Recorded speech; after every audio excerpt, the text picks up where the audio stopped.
মার্কিন president Donald Trump Bharat, Pakistan, চীন ও আফগানিস্তান সহ ২৩টি দেশকে প্রধান মাদক উৎপাদক বা পাচারকারী দেশ হিসেবে ঘোষণা করেছেন।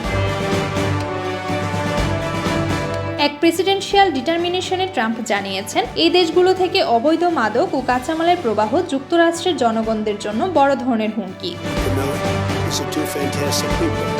তালিকায় থাকা আফগানিস্তান, বলিভিয়া, মিয়ানমার, কলম্বিয়া ও ভেনেজুয়েলাকে মাদক বিরোধী কার্যক্রমে গুরুতর ব্যর্থ বলেও আখ্যায়িত করেছেন তিনি।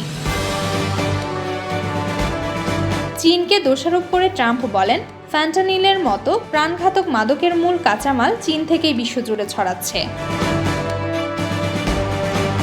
তার মতে, এই মাদক আমদানির কারণে যুক্তরাষ্ট্র এখন এক জাতীয় জরুরি পরিস্থিতির মুখে রয়েছে, যা 18 থেকে 44 বছর বয়সীদের মৃত্যুর অন্যতম কারণ। এই ছিল মাদক বিরোধী আন্তর্জাতিক চেষ্টাকে কেন্দ্র করে যুক্তরাষ্ট্রের হুঁশিয়ারি, বিশ্ব রাজনীতিতে যার প্রভাব হতে পারে দীর্ঘমেয়াদী।